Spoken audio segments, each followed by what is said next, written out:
ऐसे श्रीधाम वृंदावन में, ऐसी पावन भूमि में हमें भगवत प्राप्ति का अवसर मिला। बहुत सहज है भगवत प्राप्ति। उनके लिए कठिन होगी जिनको गुरु नहीं मिले, जिनको धाम नहीं मिला, जिनको मार्ग नहीं मिला। आपको सब मिल गया है, लेकिन पाए रतन चीन्ह्यो नहीं, दीन्हो करते डारी। ये माया श्री कृष्ण की, मोहो सब संसार। रतन पा लिया, फेंक दिया, कांच बटोरने के लिए जा रहे हो। ये ब्रज वृंदावन श्याम प्यारी भूमि है। प्यारे जो प्यारी जो इस भूमि को बहुत प्यार करते हैं। और आप कभी सोचते हो कि आप वृंदावनवासी हैं? नाचने का मन नहीं होता आपको? हृदय आपका उमगता नहीं?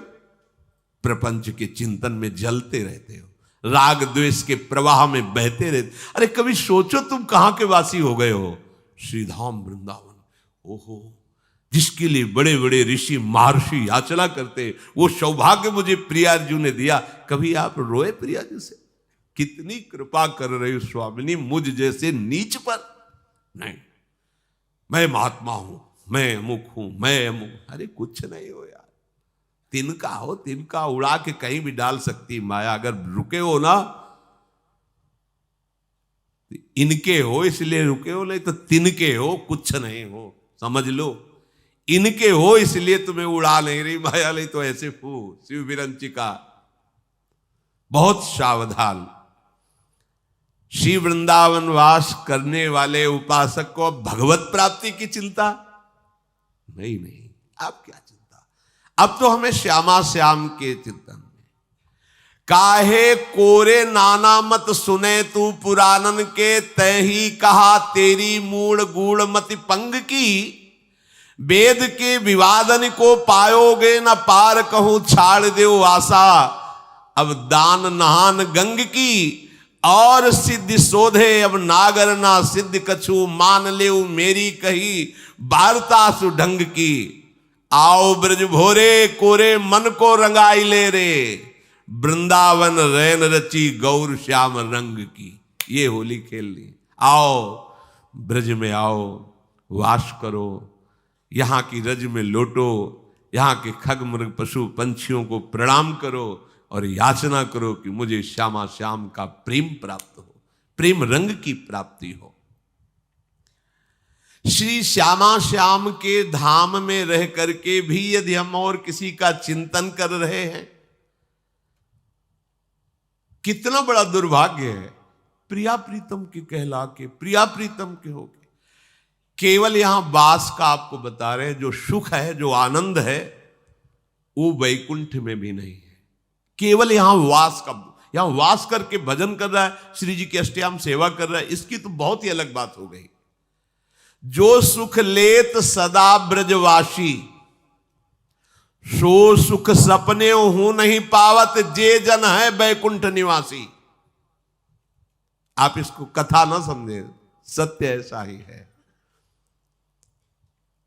अगर आप ठीक से चले तो किसी दिन घटना घट जाएगी आपके जीवन में, दृश्य बदल जाएगा। कई उपासकों को ऐसे अनुभव हुए हैं, चलते चलते ये जो आपको सब दृश्य दिखाई दे रहे सब खत्म हो जाता है। ऐसी अद्भुत सुगंध, जैसे इस समय ये ऋतु है, सब खत्म, इस ऋतु का प्रभाव खत्म। रिमझिम रिमझिम वर्षा हो रही, सुंदर सुंदर वृक्ष पंक्तावली, मोर कुहुक रहे हैं, प्यारी जो मंथर गति से धीरे धीरे सब दृश्य खत्म। कोई एक बिल्डिंग नहीं वृंदावन में, कोई एक भी पुरुष नहीं वृंदावन में। यही की बात कह रहे हैं, यही वृंदावन, इसी वृंदावन। लड़खड़ा के बस कुछ पकड़ के बैठ जाओ, हिम्मत नहीं खड़े होने की। ये कोई साधना का फल नहीं। अचानक दृश्य बदल गया, अचानक भाव बदल गया, लड़खड़ा के गिर पड़े, रज में लौट रहे पड़े। ये वो धाम है। आप कहोगे कि हमें क्यों अनुभव नहीं हो रहा? आप अनुभव करना चाहते हैं? कहां करना चाहते हैं? एकांत में अपने हृदय में बैठ के देखिए क्या अनुभव करना चाहते हैं। आप क्या तड़पे वृंदावन के लिए? अरे वृंदावन में रहते हुए तुम्हें एक बार भी स्मरण किए मैं वृंदावन वासी हूं? ईमानदारी से देखो, हम तुम्हें तुम्हारी साधना दिखा रहे हैं। वृंदावन में 24 घंटे व्यतीत हो गए, एक बार भी तुम्हारे उमंग आई कि मैं प्रियाजू के महल वृंदावन में रह रहा हूं? नहीं, वही प्रपंच वार्ता, वही जगत चिंतन, वही रहते हो धाम में चिंतन जगत राग द्वेष। समझ जाओ, बहुत बढ़िया अवसर मिला। प्यारे जू की असीम कृपा से जो आपको केवल रहने में यहां उपलब्धि मिलेगी, वो बैकुंठ वासियों को भी नहीं है। सो सुख सपने हूं नहीं पावत जे जन है बैकुंठ। वृंदावन में तुम्हें कोई साधना करनी पड़े, आश्चर्य की बात है। ये सिद्ध भूमि है, प्रेम भूमि, ये फल भूमि है। हरिद्वार है साधना भूमि, ये साधना भूमि नहीं, ये प्रेम भूमि, ये सिद्धों के द्वारा भी याचना करने वाली भूमि। देखो ना, उद्धव जी सिद्ध हैं, भगवान शंकर शनकादि यहां की याचना करते हैं, वो आपको मिल गया है। पर गजब का भगवान की माया का प्रभाव है कि आश्चर्य होता है।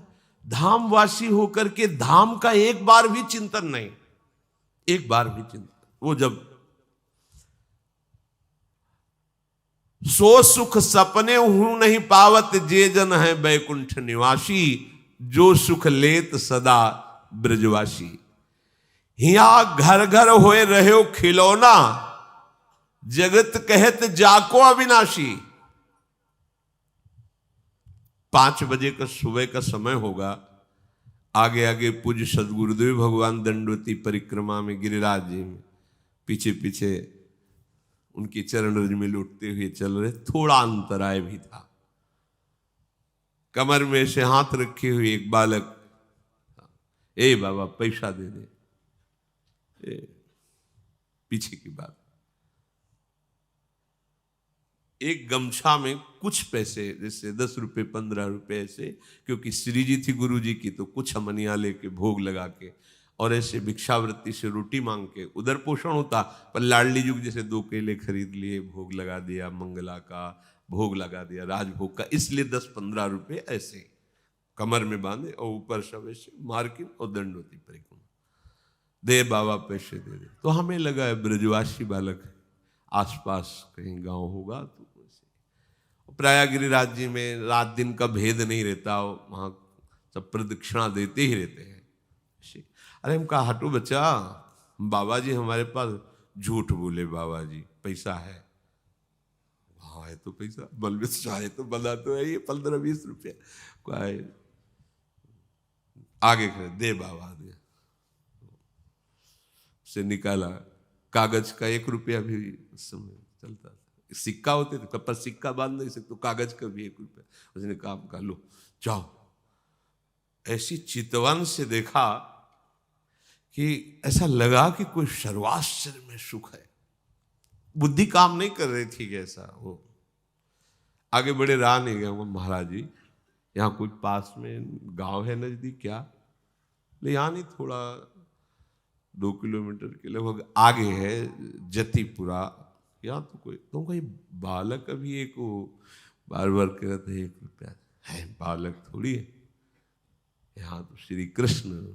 तो हमने सोचा महाराज जी भाव से कह रहे हैं कि यहाँ को हर बालक ब्रजवासी बालक श्री कृष्ण स्वरूप है।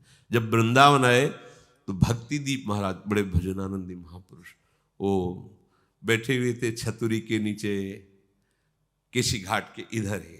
जब गए प्रणाम किया तो कहा, बाबा तुम कब परिक्रमा में गए थे गिरिराज जी की दंडे पे, ऐसे तुम्हें श्री कृष्ण मिले परिक्रमा में? और नहीं महाराज, श्री कृष्ण तो नहीं मिले हमारे इतने। नहीं बाबा, मिले नहीं तुम्हें?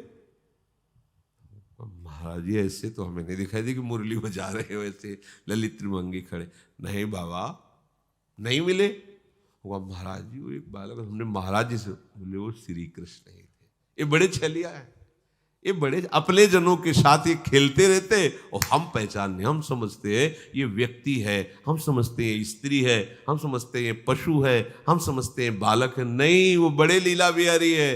रोज अपने सबसे मिलते हैं और मुस्कुरा करके जाते हैं कि तू ये मत समझ कि मैं तुझे देख ले रहा, मैं तेरे साथ खेल रहा हूं, हो बुद्धिमान तो पकड़ के दिखा दे मुझे। वो जो सुख लेत सदा ब्रजवासी,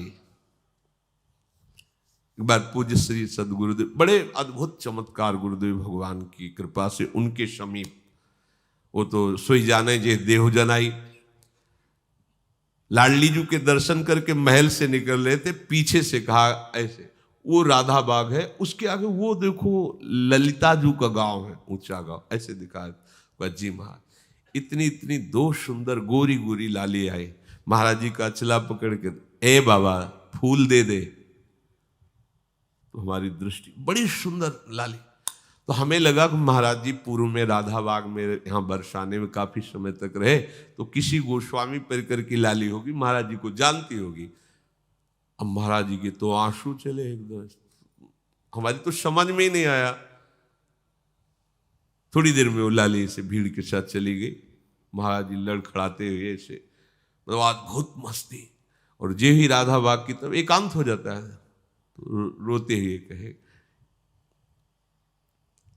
कि भिक्षावृत्ति से इधर, तो मुझे किंचन के पास आपको देने के लिए क्या है। और ऐसे फपक फक, तो फिर एकदम लगा कि महाराज जी ये किसी गोस्वामी की लाली नहीं थी। बोले नहीं, श्री जी और ललिता जी थी।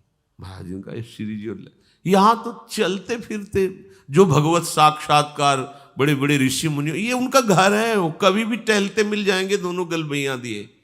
बस हमारी गलती क्या हो रही, हम धाम के आशिक नहीं हो रहे, धाम की रहने से नहीं रह रहे। इस महान पावन भूमि में हम राग द्वेष की क्रीड़ा कर रहे हैं, हम अपराध कर रहे हैं, इसलिए नहीं, यहां कोई साधन करने की जरूरत है। महारानी जी के घर में रह रहे हैं और हमें महारानी जी से मिलने के लिए कोई साधन करना पड़ेगा। भैया, और देश के बसत ही अधिक भजन जो होए, ये सम तो पूजत नहीं वृंदावन रह सोए। अब कैसे ये कोई कहानी थोड़ी है, ये कोई ऐसे थोड़ी कि वृंदावन की जय बोलने के लिए महापुरुषों ने बढ़ा चढ़ा, ऐसा नहीं है, अक्षरशः सत्य है। ये वृंदावन सच्चिदानंद घन है, ये सिद्ध भूमि है, ये प्रेम भूमि है। आपको केवल अनुभव इसलिए नहीं हो रहा कि आप यहां की रहनी से नहीं रह पा रहे। अगर हम लोग रहनी से रहे तो यहां साधना नहीं करनी। प्यारे जो ऐसे गलबैया देकर मिल जाते, उनका घर है, वृंदावन मिल गया मतलब प्यारे जो मिल गए। यहां घर घर होए रहे हो खिलौना, जगत कहत जाको अविनाशी। यमुना किनारे गोकुल की तरफ टहल रहे थे, विश्व देने से ब्रज में निकल जाते गुरु जी के साथ। गुरु जी ऐसे यमुना किनारे बैठे हैं, बार बार ऐसे कर जैसे कोई उनके साथ खेल रहा है, और वो खेल तो दूर से हम देख, बड़े गंभीर मुद्रा में, अब तो बड़ी कृपा करके सबको सुख देने के लिए आरती कर रहे हैं प्रगट में। श्री जी के दर्शन नहीं कर सकते थे महाराज जी के, लाडली कुंज में से कोई की महाराज नहीं, राधा वल्लभ जी के मंदिर में जाए, संभाषण ही नहीं, देखना ही नहीं, दरवाजा ही नहीं खोलना, बिल्कुल एकांतिक जी। वो तो आज कृपा बरसा रहे, कृपा कर रहे हैं। बाद में पूछा महाराज जी जो चेष्टाएं अभी हो रही थी, तो उनका राधा वल्लभ जी थे, और कह रहे थे इधर क्यों टहल रहे हो, आओ ना वहां, उधर आओ, वृंदावन में आओ। तो यहाँ हमारे साथ खेल रहे थे ऐसे। आपको आश्चर्य लगेगा ऐसा कैसे हो सकता है। ये वो धाम है जहां सहजता से सच्चिदानंद प्रभु के साथ खेलने का अवसर मिला है। खेलने का आप नहीं समझ पा रहे, कोई साधन की सामर्थ्य नहीं कि लाड़िलों के समीपता स्वीकार कर पावे कोई। ये खुद इतने दयालु कृपालु है कि आपके गले पड़ जाएंगे आके, आपके साथ खेलेंगे आके। बस आवश्यकता है इनके लिए जीवन समर्पण करने की। हम लोग बहुत कच्चे हैं, बहुत अधूरे हैं। कितना सुंदर और शर्मिला, वही फंसे हुए हैं तात मात सुतदार में, वही अपनी इंद्रियों के दुलार में, मन के दुलार में फंसे। नागरी दास, ध्यान दीजिए, नागरी दास ये विश्व ते न्यारी, लग गई हाथ लूट सुख राशि, जो सुख लेत सदा ब्रज। ये बढ़िया दांव लग गया, जीत जाओ, नहीं कभी नहीं जीत पाओगे। लूट मच गई, या लूट मच रही सच्चिदानंद की। अब जीवन तुम्हारा ऐसे सुखमय हो जाएगा, शब्द नहीं हमारे पास, नहीं है शब्द वर्णन करने के। लाडली जी की कृपा के, लालजू के दुलार के। आज हमारे ऊपर दुलार है, तब हम यहां सब बैठे हैं। नहीं समझ पा रहे आप। आपको लग रहा है हम पैसा लगा के वृंदावन आए हैं, हम पैसा लगा के वृंदावन वास कर रहे हैं। भूल जाना, भूल जाना। 60,000 वर्ष तक ब्रह्मा जी ने तपस्या की कि वृंदावन में रहने की तो मेरी सामर्थ्य नहीं, अगर गोकुल में रहने को मिल जाए तो। पास नहीं हुआ सरकारी कागज। 60,000 वर्ष की तपस्या। अपने 60 मिनट भी नहीं बैठ सकते एकाग्र होकर के, अपने को वृंदावन वास। क्या समझते हो तुम पर कितनी कृपा है। श्री यमुना जी का पावन दर्शन, वृंदावन धाम का वास और संतों का उच्छिष्ट और राधा वल्लभ नाम, ये जीत गए। अब कुछ बकाया नहीं रह गया। अच्छा, रोज यमुना जलपान ना करो तो बैठे हो तो यमुना जी की ही वाई वाह रही। यहां तो माला माल है, काहे को तुम टेंशन ले रहे हो, काहे को बेमतलब सुख समुद्र में बैठकर जल रहे हो। है पानी में मीन प्यासी मोई सुन सुनी आवे हासी। समुद्र में बैठा हो, प्यास प्यास चिल्ला रहा, प्रेम समुद्र। अब निज धर्म आपनो कहे तहा नित्य वृंदावन रहत बहुत प्रेम सागर जहां। वृंदावन का वास हमें मिल गया या वृंदावन का आश्रय मिल गया और मुख में नाम चल रहा है और संतों की जूठन मिल गई, तो आप कहोगे कि आज से भेजिए फिर जूठन। ये आप पा क्या रहे हैं, ये क्या पा रहे हैं। जूठन का मतलब रोटी दाल की जूठन नहीं है, भूल जाओ। यही संतों का उच्छिष्टामृत उन्होंने जो अनुभव किया, स्वाद लिया, वो तुम्हें दे रहे। जो नाम हमारे गुरु जी जप रहे, जो नाम हमारे आचार्य जप रहे, वही नाम तुम्हें मिला है। हरिवंश महाप्रभु के श्री मुख में निरंतर राधा वल्लभ राधा वल्लभ राधा वल्लभ, वो आदेश कर रहे हैं राधा वल्लभ लाल को हृदय ध्यान मुख नाम। वही तो चला रहा है परंपरा से, आप क्यों नहीं जप रहे। चलत फिरत सुनियत यह है श्री राधा वल्लभ लाल। अमृत नाम है राधा वल्लभ, अमृत नाम। प्रियाजू को अधीन करने के लिए बहुत सुंदर अवसर मिल गया है। श्रीधाम वृंदावन हमारा सहायक है। गुरुदेव हाथ पकड़ करके ले चल रहे, हम लड़खड़ा के गिरेंगे भी तो इतने समर्थ हैं, हमें पकड़ लेंगे। बस हमें चाल अपनी उधर ही बढ़ानी श्री जी की तरफ। देखो, इसमें आपको एक विशेष सावधानी रखनी। परमार्थ में आपके सामने भय या प्रलोभन दो उपस्थित होंगे। आप माना भयभीत हो गए, लेकिन बढ़ना प्रियाजू की तरफ ही। प्रलोभन हो गया, देख रहे उस भोग की तरफ, लेकिन कदम तुम्हारे नहीं रुकने चाहिए। बढ़ना प्रियाजू के, तो जीत जाओगे। अगर प्रलोभन में खड़े हो गए या भय से पीछे मुड़ गए तो घाटा हो जाएगा। नागरी दास विश्व ते न्यारी, लगी गई हाथ लूट सुख राशि। सुख में निमग्न हो जाओ। जिसकी सहायक प्रिया प्रीतम, उसको गिरा कौन सकता है। अभी तुम समझ ही नहीं पाए, तुम अनाथ हो क्या यार। इतना हम देखते हैं व्यक्ति में अपना भार लिए डोल रहा है, तब परेशानी ये लगती है कि अरे पागल, तू काहे को इतना भार लिए। मेरे प्रभु घोषणा करके कह रहे हैं योगक्षेमम वहाम्यहम्। तुझे भरोसा नहीं हो रहा, केवल तू राधा राधा बोल। बस चिंता मत कर, भविष्य की चिंता मत कर, अपने पालन की चिंता मत कर, अपनी रक्षा की चिंता मत कर, मेरा भजन सुरक्षित बचा रहे, बिल्कुल चिंता मत कर। वो हर समय आप पर नजर रखे हैं। जो प्राप्त कराना है आगे आगे प्राप्त कराते जाएंगे, जो बचाना है रक्षा करना है वो रक्षा, ये उनका भार है, हमारा नहीं है। हमारा सिर्फ काम है राधा राधा राधा राधा राधा। प्रभु कह रहे माम अनुस्मर, सतत मेरा स्मरण कर। अब इस बात पर ध्यान देते हैं कि स्मरण हमारा सतत क्यों नहीं होता। स्मरण तीन तरह से होता है। एक होता है बोधजन्य, एक होता है संबंधजन्य और एक होता है क्रियाजन्य। बहुत ध्यान से सुनना, बड़ा लाभ का विषय है। भगवान का आदेश है तस्मात् सर्वेषु कालेषु माम अनुस्मर, मेरा बार बार स्मरण करो। स्मरण तीन प्रकार से होता है। एक होता है बोधजन्य, एक होता है संबंधजन्य और एक होता है क्रियाजन्य। जो बोधजन्य स्मरण है, इसमें भजन करना नहीं पड़ता। ये बहुत कृपा से स्थिति होती है।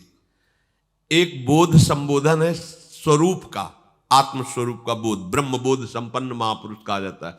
आत्मस्वरूप। और एक बोध शब्द होता है इस बात का अनुभव हो जाना कि मैं श्यामा श्याम की हूं, श्यामा श्याम मेरे हैं। मतलब ये कहने सुनने की बात नहीं रह गई, उसके हृदय में बैठ गया है। जैसे 50 वर्ष पहले जन्म हुआ था, कभी किसी ने कान में बता दिया होगा कि स्कूल में जन्म हुआ है, कभी रटा नहीं, कभी ध्यान नहीं किया, बहुत सी साधना करते हुए ऐसे।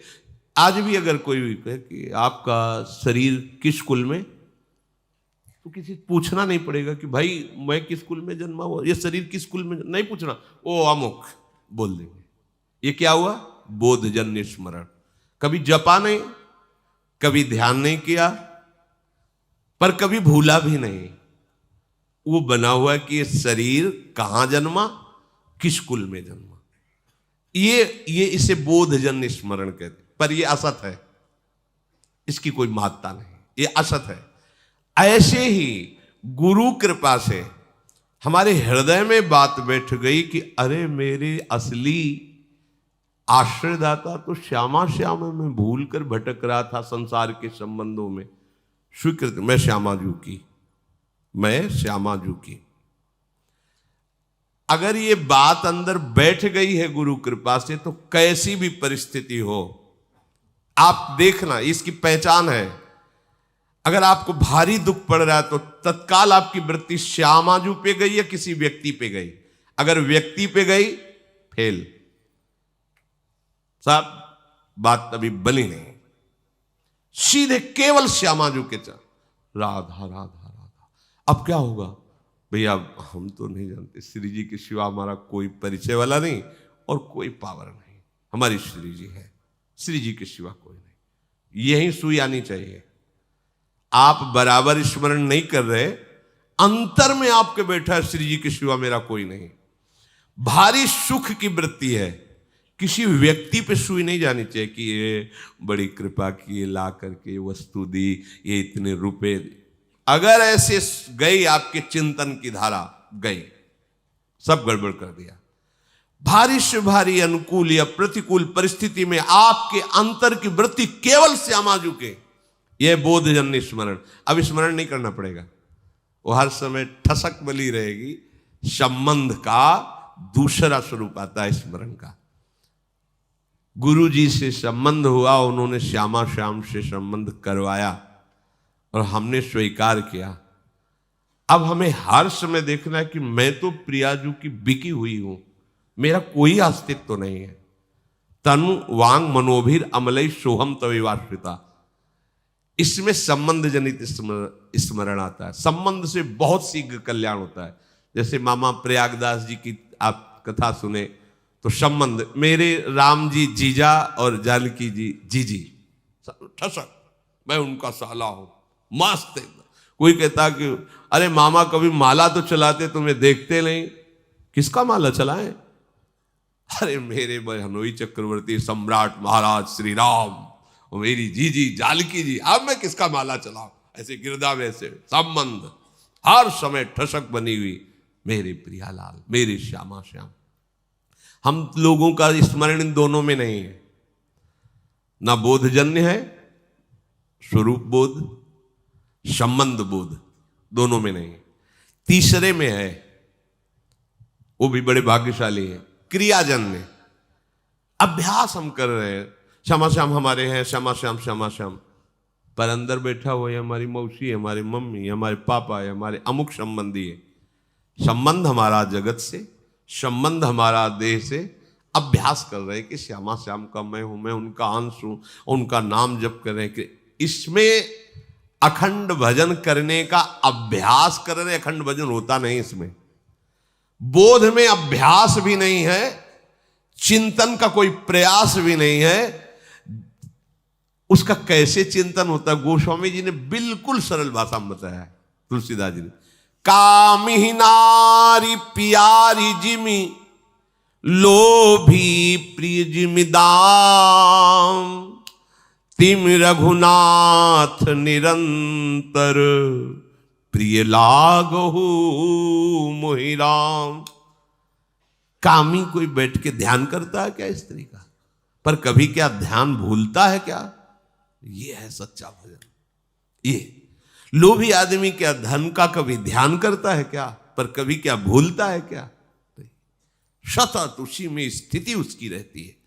ऐसे श्यामा श्याम में महापुरुषों की स्थिति रहती है, जिनका संबंध सिद्ध हो गया है, सहचरी भाव को प्राप्त हो रहे, उनको भजन करने की जरूरत है।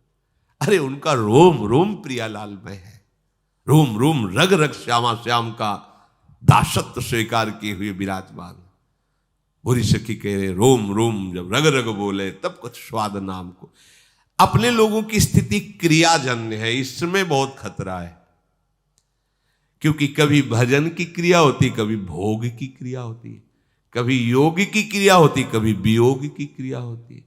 ये बहुत खतरनाक स्थिति। अभी भजन की ये स्थिति ठीक नहीं है, क्योंकि जब कभी प्रतिकूलता आती तो न संबंध दिखाई देता है, न बोध दिखाई देता है, केवल क्रिया थी, क्रिया ये दिखाई देता। आपकी शरणागति एक क्रिया थी, आपका भेष परिवर्तन एक क्रिया था, क्या न संबंध था न बोध था, इसीलिए बात बनती नहीं। अगर संबंध की ही ठसक आ जाए तो बोध होने में देर न लगे। अगर क्रिया भी गुरु आज्ञा के अनुसार होने लगे तो संबंध का अनुभव होने में देर न लगे। चलते तो हम प्रथम सीढ़ी से हैं। नागरी दास जी महाराज बड़ी ठसक से बोल रहे हैं, हमारी सबही बात सुधारी, कृपा करी श्री कुंज बिहारी अरु श्री कुंज बिहारी। क्या बोले? राख्यो अपने वृंदावन में जीठा रूप उजारी। अब हमको क्या चिंता करनी है? हम वृंदावन वासी, चिंतन करना है, चिंता नहीं करनी है। अब जहां हम ये कह देते कि क्या चिंता करनी, बेपरवाह रहो, तो इस बात को तो समझ नहीं पाते और भोगों का चिंतन करके भोगों में उतर गए। ये बेपरवाही है, मूर्खता है।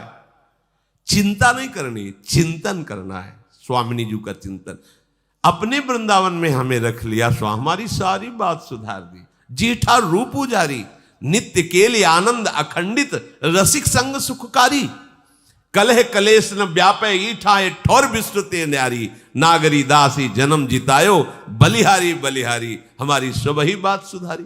आपके मन में आता है ये बात? हमारी बात हो गई। आपको कोई अगर पूछे कि आपकी साधना क्या, आपका कल्याण क्या, हमारा सब हो गया क्या? अरे वृंदावन वासी, तुमको अब भी चिंता है कल्याण की? हम वृंदावन वासी अब भी हम पापी हैं। हमारी स्वामिनी जो अब भी हमें किसी के आगे कल्याण की भीख मांगनी पड़ेगी है? तुम सोचो अपने विषय में। हम तो ब्याज भरोसे कुंवर की सोवत पा। ये ठसक संबंध तो क्या कभी विस्मरण होगा क्या? नहीं, पर हम इसका दुरुपयोग करते हैं। भोगों में खेलते हो, कहते ब्याज भरोसे कुंवर के सोवत पांव पसार। गलत बात है, गलत बात है। कृपा का अनादर मत कीजिए। मन मानी आचरण, विषय प्रपंच की वार्ता, चिंतन, और कहते हो ब्याज भरोसे कुंवर के। सो कुंवर के भरोसे से कहीं पापाचरण होता है? स्वामिनी का भरोसा हो तुम्हारे हृदय में, तुम्हारे अंदर भोग वासना, अरे कैसी बात करते हो? समस्त लोगों का स्वामी जिनसे कृपा की याचना करता है, उन स्वामिनी की ठसक हृदय में हो, और फिर तुम अशांत, और बात बनी नहीं। समझो अभी ठसक नहीं आई। ये अब क्रियाजन्य जो हमारा भजन है उसको समझिए। ये यद्यपि कहने में तो तीसरे नंबर में है, पर हमारे चलने में पहले नंबर में है। हमारे लिए आखिरी नंबर है बोधजन्य, संबंधजन्य, और फिर ये क्रियाजन्य। ये पहली सीढ़ी है भजन की अच्छी, क्रियाजन्य भजन। इसमें क्या होता है कि दो प्रकार के साधक होते हैं, एक विरक्त और एक गृहस्थ। दोनों भगवत प्राप्ति की योग्य है। अगर गृहस्थ हैं, ध्यान देना, इसमें भी प्रकार है। वो संसार का कार्य करते हुए प्रधान भाव संसार का रखते हैं और गौड़ भाव भजन का रखते हैं। कि कहा था राधा राधा राधा राधा, पर प्रधानता है कि संसार का कार्य छूटने न पावे, बिगड़ने न पावे, घाटा न होने पावे गृहस्थ में। क्योंकि सारा कार्य रुपये से चलेगा, राधा नाम से थोड़ी चलेगा। ऐसी भावना मूल में उनके बैठी है। उनके हृदय में बात बैठी, क्रिया करूंगा तो धन मिलेगा, धन मिलेगा तो हमारी बात बनेगी। हाँ, थोड़ा मंगल हो जाए, आनंद हो जाए, इसलिए राधा नाम भी लेते रहते हैं। तो उनका गौड़ माने विशेष भाव नहीं है भजन का, संसार का विशेष कार्य कर रहे हैं और बीच बीच में ऐसे गौड़ भाव से नाम स्मरण करते हैं। पूरा भाव है कि हमारा काम ठीक होना चाहिए, इसका लाभ पूरा मिलना चाहिए, ऐसा। और उसमें दूसरे भी भक्त ऐसे होते हैं जो गृहस्थ में, जिनका मुख्य भाव होता है कि भजन न छूटने पावे चाहे सब कुछ नष्ट हो जाए, उन्हीं में प्रवृत्ति मार्ग में।